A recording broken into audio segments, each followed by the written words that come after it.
Hello everyone, নতুন একটা গানের রিয়াকশন নিয়ে আসি। নতুন গান বলতে এটা একটা অন্য রকমের অভিজ্ঞতা হতে যাচ্ছে।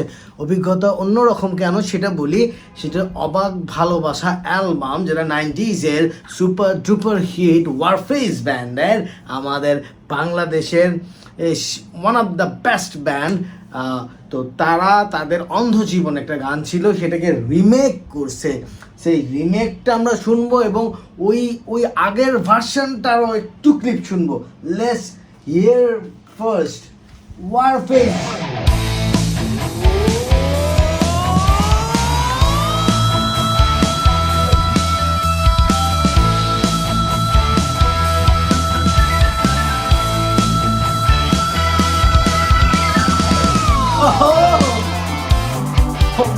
You are good. Good. আমার গায়ের শিরা দাঁড়াই গেছে already. I want to hear. আমি আগে Yes. সঞ্জয় দা ওয়ারফেজের প্রথম ভোকালিস্ট যে ছিল এই গানটার। তো সঞ্জয় দা এই টানটা দিছিল, আমার পুরো স্মৃতিতে ভেসে উঠতেছে। ছোট ছিলাম তখন। আমরা একটু সঞ্জয় দার পার্টটা শুনি।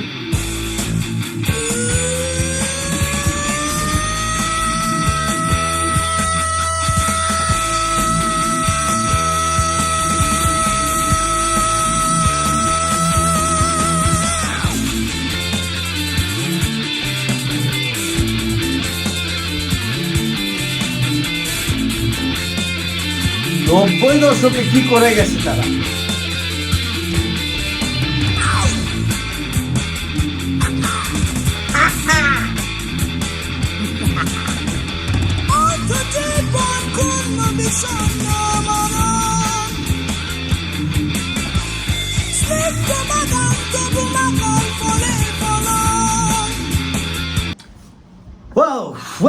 ওয়ারফেজ প্রত্যেকবারে নতুন, এইবারে নতুন লাইন আপ এবং পুরান লাইন আপ যা বাজাইলো, এই কম্পারিজন আমরা এতটুকু দিয়েই ক্লিয়ার হয়ে গেছি।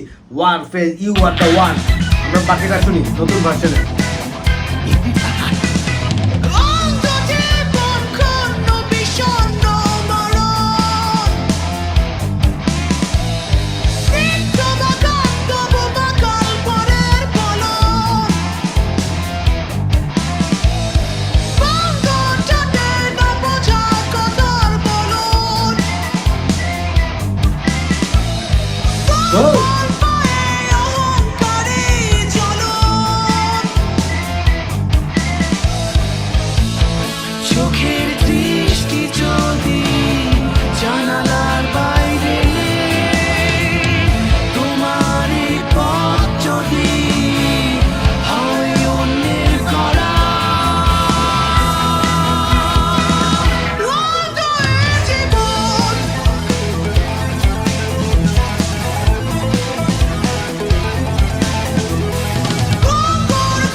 Breaking.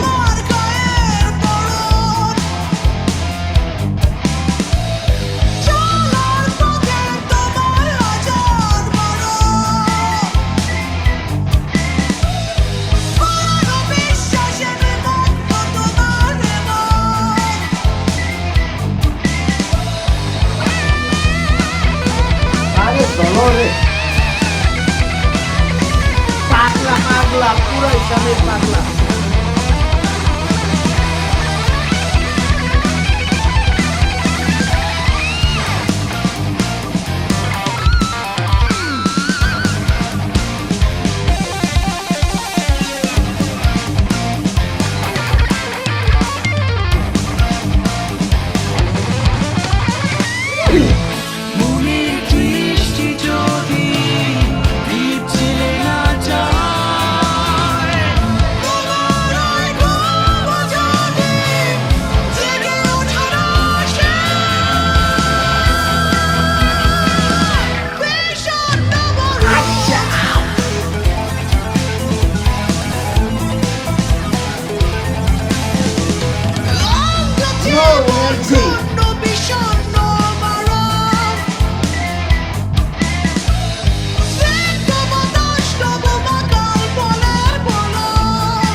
আমি পুরো স্ট্রিংটা বাজাচ্ছিল একটু আগে। This is broken one.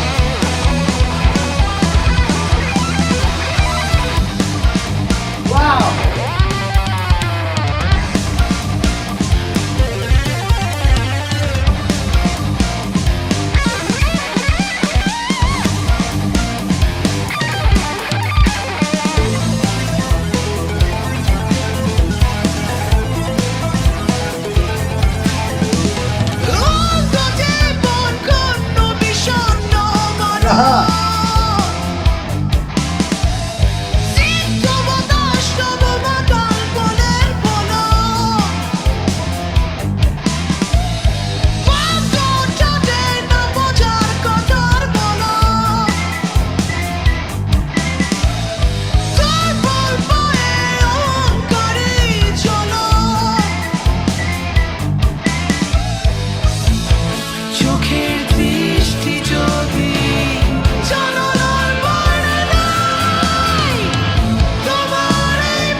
এরপর কি শোনাচ্ছে আবার? মানে কোনো কথা হবে না, আমি স্পিচলেস। তো এখানে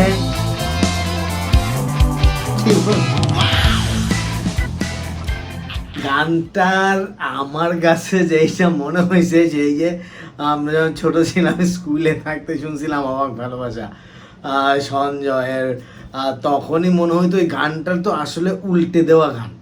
কীরকমভাবে উল্টে দেওয়া?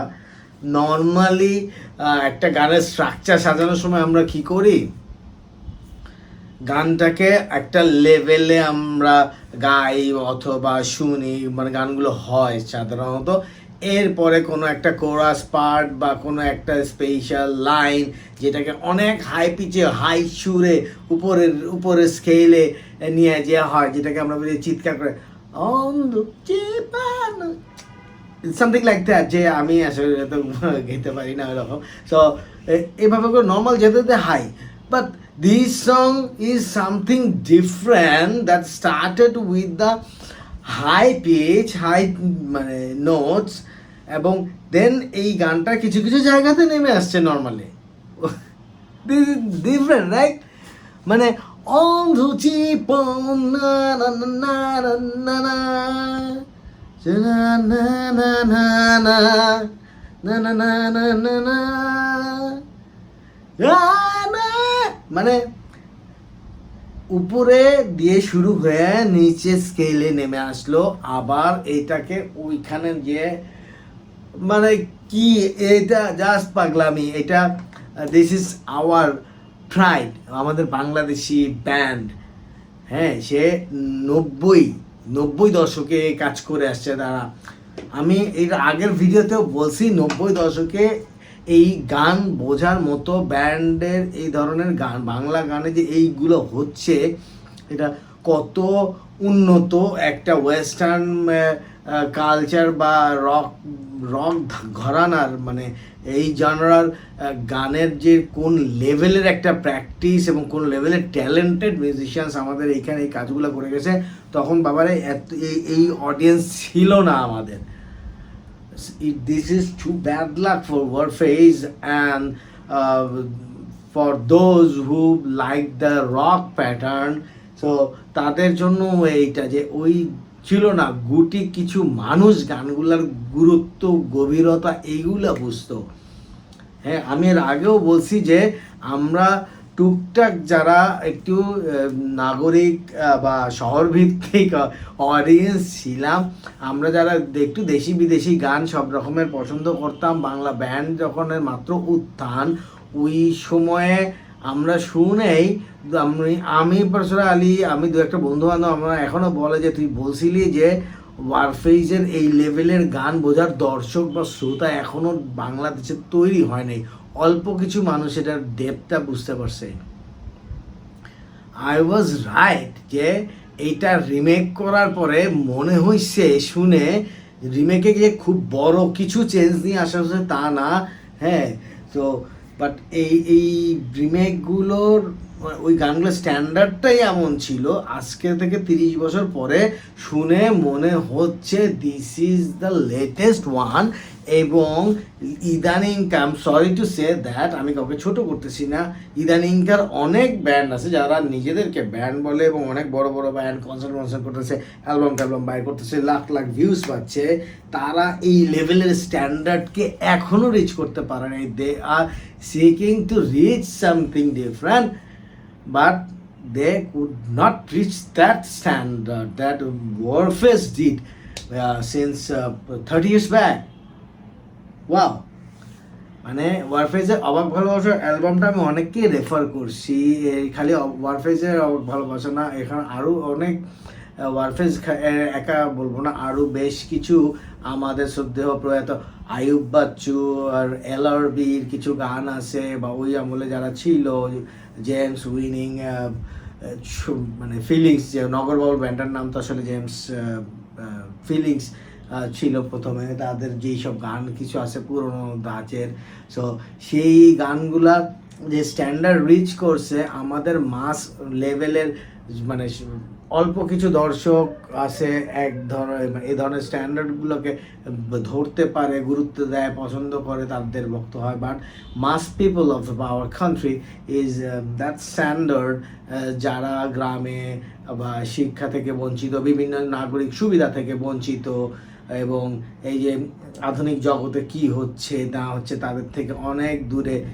থাকে গ্রামে। জাস্ট ইমাজিন যে তারা একমাত্র একটা গান বাজনা বা টিভি শুনতে বা হয়তো বা বিটিভি দেখতেছে গ্রামের কোনো একটা ইসে বসে, বাজারে বসে, একটা বাজারের একটা দোকানে বা টিভি আছে সেইখানে বসে দেখতেছে, তারা ওখানে যেটা শোনাচ্ছে আমাদের মাটির গান, বাউলের গান, ভাটিয়ালি গান বা নর্মালি যেগুলো প্রচার হয় তারা, বাট মাস লেভেলের কাছে এগুলো হচ্ছে গিয়ে পৌঁছাচ্ছে না। যদিও পৌঁছায় তাতেও খুব একটা লাভ নাই, যে সব গান সব শ্রোতার ভালো লাগতে হবে এমন কোনো কথা নাই, একটা স্ট্যান্ডার্ড। বাট আমরা গর্বের জন্য যেটা বলতে চাই যে আমরা আসলে পারি, আমরা সব ধরনের স্ট্যান্ডার্ড, সব ধরনের কালচার, সব ধরনের মাটির গান থেকে রক গান, সব লেভেলের ট্যালেন্ট আমাদের আসে।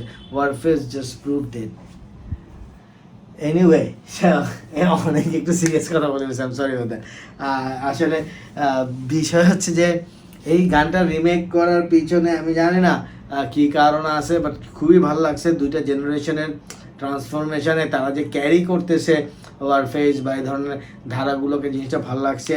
সামির হাফিজের যে পাগলামি দেখছি গিটার প্লেয়িংয়ে, সব আমি আর চোখে যদি ভুল না দেখে থাকি, দুইটা গিটার এখানে দেখা গেছে, একটা 12 স্ট্রিং গিটার দিয়ে সে একটা সলো করছে, দ্যাট ওয়াজ টু ক্রেজি। আর টিপু ভাইয়ের কথা তো কিছুই বলবো না, বেস গিটারের যে কথা কিছুই বলবো না, টিপু ভাইয়ের কথা বলবো না।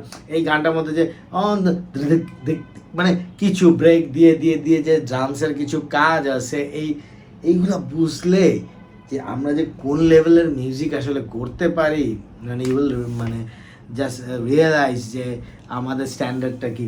সো ওয়ারফেজ এই গানগুলাকে, এবং ওয়ারফেজ খালি না, আমি কিন্তু আরও বলছি যে পুরোনো গানগুলার এর আগের একদম আমার অনেক প্রথম দিকে 2-3 বছর আগের ভিডিওতেও কিন্তু আমি বারবার একটা জিনিস বলছি, একটা আইডিয়া, এবং বলে গেছি যে এখন যেহেতু সোশ্যাল মিডিয়া ঘরে ঘরে পৌঁছা গেছে, হাতে হাতে পৌঁছে গেছে, এখন অনেকে ইনভেস্ট করতেছে মিউজিক ইন্ডাস্ট্রিতে বা বিভিন্ন এই ধরনের ইন্ডাস্ট্রিতে। একটা সময় টাকাই পাওয়া যেত না, এই শিল্পীরা গানটা তৈরি করবে কেমনি, কারণ প্রত্যেকটা জিনিসের বিষয়ে ফাইন্যান্সিয়াল কিছু বিষয় থাকে।